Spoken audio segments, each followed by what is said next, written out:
It was a chilly evening in New York City, the kind of night where the air hung heavy with the threat of rain, and the streets shimmered under the soft glow of streetlights.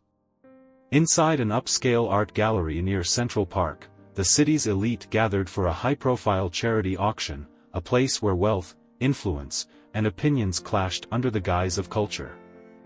The event wasn't one Barron Trump had expected to attend. Truth be told, he had almost turned down the invitation altogether. A family friend, an old business associate of his father's, had insisted. "It's just art and cocktails, kid. Nothing too wild," the man had chuckled. Barron knew better. These events were rarely just about the art. They were stages, where reputations were polished and alliances were formed, or shattered. At just 18, Barron towered over most of the room, his height commanding attention even when he tried to blend into the shadows. His dark suit fit perfectly, tailored to hide the awkwardness he still felt in crowds like this. While other guests schmoozed, Barron stayed near the edges, quietly sipping sparkling water and admiring a massive oil painting, a stormy seascape, waves crashing against jagged cliffs. It was peaceful. Until it wasn't. A ripple passed through the crowd, whispers rising and falling like the tide. The evening celebrity guest had arrived, Madeleine Rousseau, a sharp-tongued, fiercely opinionated journalist known for her viral takedowns of public figures. She was the kind of commentator who didn't just criticize, she eviscerated, all under the guise of just asking questions. Barron had seen her segments before, the monologues dripping with sarcasm, the carefully chosen sound bites designed to go viral, and her particular obsession with mocking his father. He braced himself. Her presence alone meant that tonight wouldn't pass quietly. But what Barron didn't know, what no one knew, was that before the night ended, he would become the headline. And how he handled it would change everything. Barron stayed planted near the painting, pretending to study every brushstroke. In reality, he was counting the seconds, hoping to fade into the background like just another rich kid dragged to an event they didn't care about.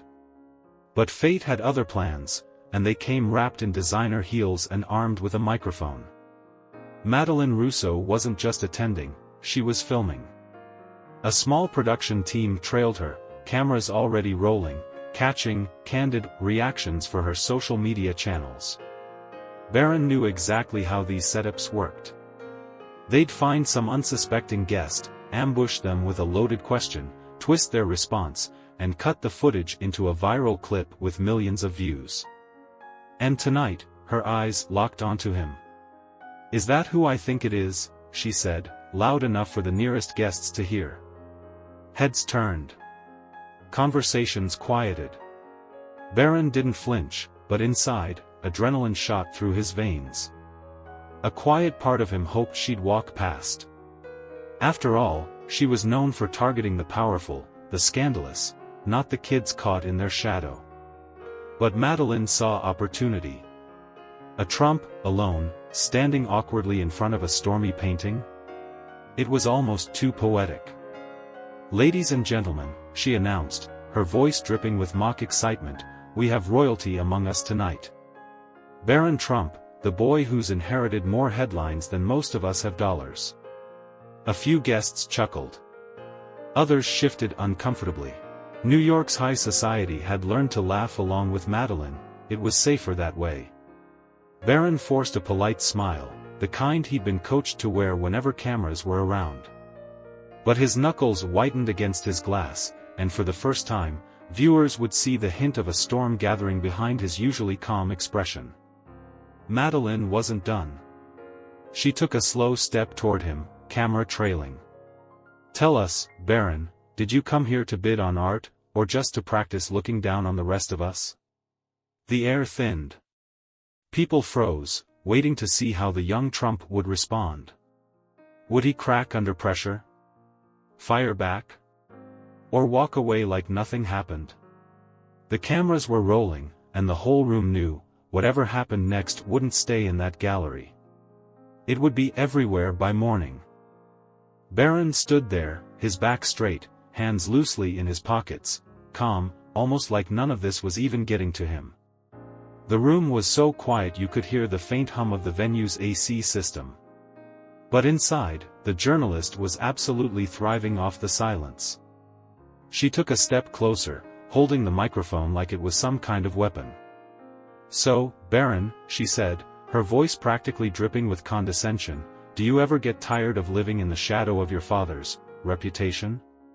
A few people actually gasped. She didn't just poke the bear, she threw a stick at its head. But Barron? He just gave a tiny, almost imperceptible smile. Not smug, not cocky, just a flicker, like he knew something she didn't. "I don't think much about shadows," Barron said softly, his voice steady. "I'm usually too busy focusing on where I'm going." It wasn't loud, it wasn't flashy, but somehow, that one line cut through the room sharper than any insult she could have thrown at him.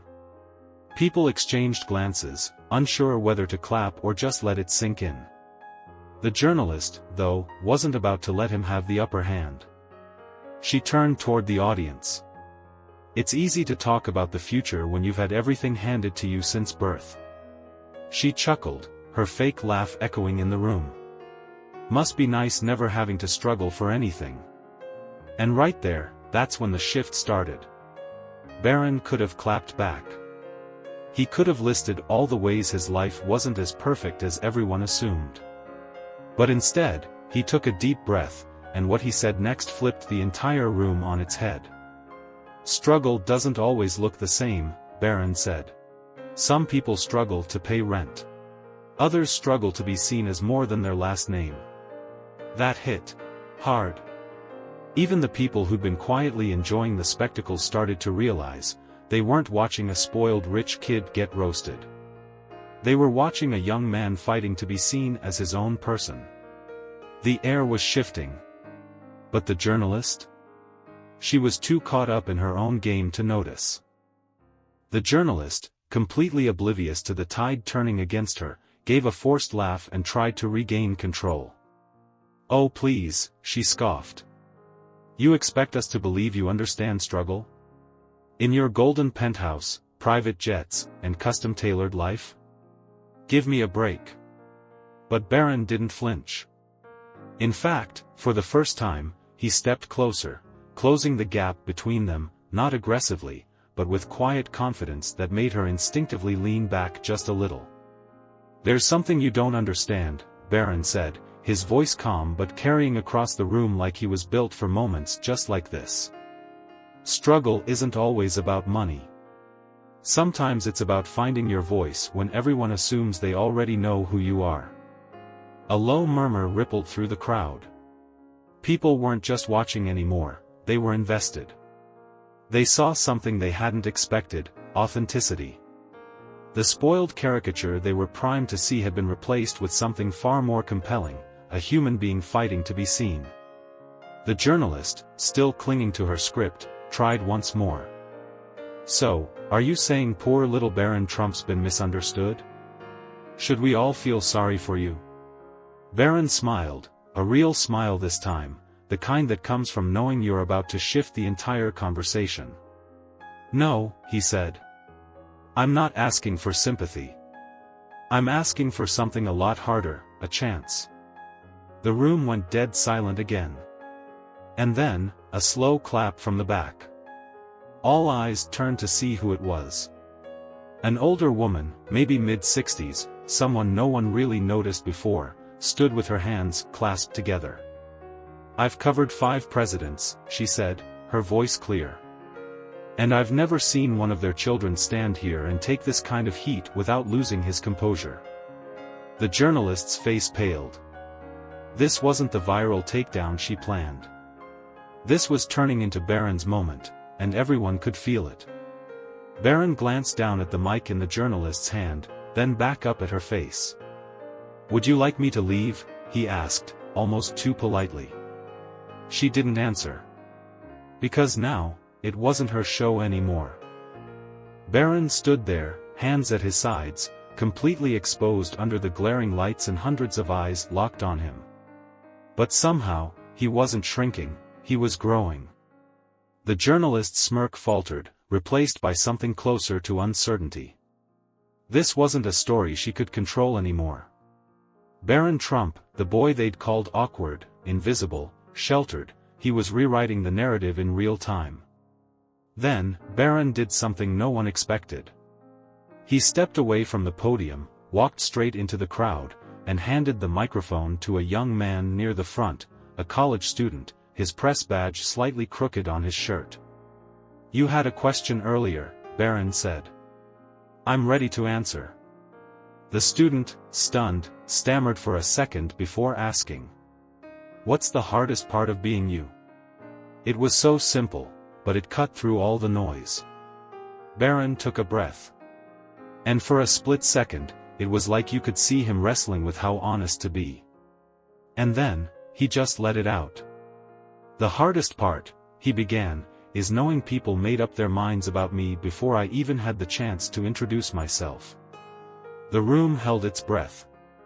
"I've been called privileged, clueless, cold, but the truth is, I've spent most of my life wondering if anyone's ever going to look at me and see, just me. Not my dad's last name. Not the headlines. Not the memes." The vulnerability wasn't rehearsed, and everyone could feel it. A few camera operators even lowered their lenses, almost like they realized they weren't just filming a press event, they were witnessing a moment. The journalist, still hovering at the edge of the room, tried one last time to regain control. "So, you're saying you want us to ignore the Trump name?" Barron shook his head. "No," he said quietly. "I'm saying I want to prove I can carry it, my own way." That hit harder than any headline ever could. And just when it felt like the emotional peak had been reached, a sudden commotion near the entrance. The doors opened, and in walked a familiar face, Donald Trump himself. But this wasn't the larger-than-life showman they knew from rallies and reality TV. This was a father, standing quietly at the back of the room, just watching his son find his voice. For the first time, it was Barron Trump, and only Barron Trump, standing in the spotlight. As the cameras slowly panned toward the entrance, the room seemed to split into two realities, the world where Donald Trump commanded attention, and the world where his son was finally stepping into his own. But Donald didn't say a word. He didn't stride to the podium or wave to the crowd. He stood at the back, hands folded, eyes locked on Barron, not as a former president, but as a father watching his son stand taller than ever before. Barron's eyes flicked toward his dad, and for a split second, doubt crept in. Would his father take over? Would the spotlight shift back where it always seemed to land? But then, Donald gave the smallest of nods, a gesture so subtle, most people missed it. But Barron saw it. And it was all he needed. The moment was his to own. Barron turned back to the crowd, his voice stronger now. "I know my name comes with opinions. Some of you already decided who I am before I even opened my mouth." He paused, and you could feel the weight of every assumption ever made about him settling into that room. "But I'm not here to change your mind. I'm here to tell my story, and you can decide for yourself." That kind of authenticity? It sliced through the noise like a razor. The journalist, clearly losing ground, tried again. "So, what's your story then? Who is Barron Trump?" The room fell silent, hanging on that question. And instead of delivering some carefully polished answer, Barron did something that stunned the room. He walked over to the nearby projector screen, plugged in his phone, and began playing videos, not political speeches, not campaign clips, but his own personal footage. Clips of him volunteering at children's hospitals. Quiet moments helping backstage at charity events, far from cameras. Footage of him at his mom's side, comforting her during some of her darkest days. It was a window into a life no one had seen before. There were no red carpets, no gold-plated towers, no political slogans, just moments of a kid figuring out who he was, in a world that only ever saw his last name. Some people in the room shifted uncomfortably, realizing they'd judged a boy they'd never met. Even the journalist, her notepad still clutched tight, started looking less like a predator and more like someone watching a story she never expected. And just as the tension started to ease, Barron dropped one last line. "You don't have to like me. You don't have to agree with me. But if you're going to write about me, at least write about the real me." Mic drop. The room erupted, not in chaos, but in something far more rare at a press event. Respect. Barron Trump wasn't just the son of a president anymore. He was Barron, a kid with a story of his own. The room was still, not the awkward silence of discomfort, but the kind of silence you only hear when people are actually listening. For the first time, Barron Trump wasn't a headline. He was a human being standing in front of them, owning his truth. That footage, those unscripted glimpses into his life, hit harder than any carefully crafted statement ever could. Because it wasn't politics, it was personal. And when you strip away the cameras, the tweets, and the headlines, that's what people crave, the truth behind the curtain. Barron could feel the shift in the room. Some were embarrassed at how easily they'd assumed his life was nothing more than privilege and power. Others were captivated, realizing they were witnessing something rare. A story rewriting itself in real time. But just as the tension started to break, the journalist, the same one who had sneered at him minutes before, cleared her throat. "Okay," she said, her voice softer now. "But why now? Why not show us this side before?" Barron's eyes flickered, not with defensiveness, but with understanding. "Because I thought it didn't matter," he admitted. "I thought no one would care. People decided who I was the moment they heard my name. And after a while, I started believing them." That confession hung in the air, raw and real. And in that moment, Barron wasn't just speaking for himself, he was speaking for every kid who's ever been told they were just a name, just a stereotype, just the shadow of someone else's story. He could have stopped there. But he didn't. Barron took a step closer to the crowd, lowering his voice. "But here's what I've learned, your name might open doors, but who you are is what keeps them open." That line, that gut punch of truth, landed like a thunderclap. Even his father, standing quietly in the back, couldn't hide a flicker of pride. Not because Barron defended the family name, but because his son had done something far harder.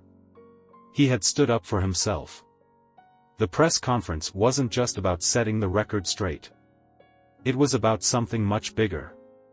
Barron Trump deciding, once and for all, to stop being a story, and start telling his own. But just when it felt like the moment couldn't get any heavier, life, as always, had one more twist waiting. As the press conference wrapped up, reporters scrambled to rewrite their headlines. What was supposed to be another easy tabloid piece, Barron Trump's public meltdown, had transformed into something nobody expected, a viral redemption story unfolding in real time.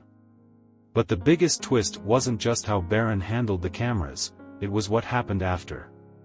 As Barron stepped off the stage, one of the younger reporters, barely out of journalism school, nervously approached him. Her notepad trembled slightly in her hands. I just wanted to say, thank you," she said, her voice low. "I've been assigned to cover you for weeks, and I thought I knew who you were. I was wrong." Barron smiled, not out of arrogance, but with the quiet relief of someone who finally let people see behind the curtain. "You weren't wrong," he said.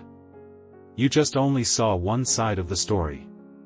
As they shook hands, Donald Trump stepped forward, placing a firm hand on his son's shoulder. There was no speech, no grand moment, just a father and son standing side by side, for once not as symbols, but as people. And just when the cameras thought they were capturing the final shot, Barron turned back to the crowd with one last message. "You've written about me for years, now I'm writing my own story." That one line became the headline heard around the world. Within hours, the clip was everywhere, not just on news stations, but on TikTok, Instagram, YouTube Shorts.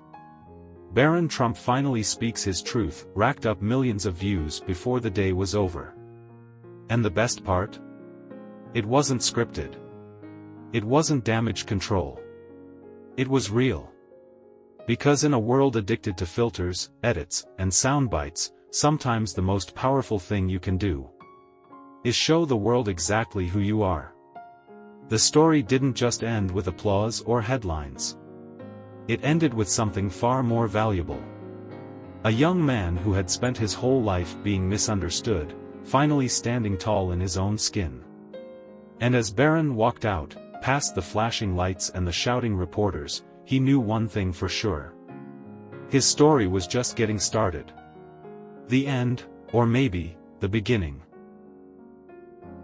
If you love stories with shocking twists, unforgettable moments, and powerful life lessons, make sure to hit that subscribe button right now and turn on notifications so you'll never miss the next twist of fate. There's so much more to come.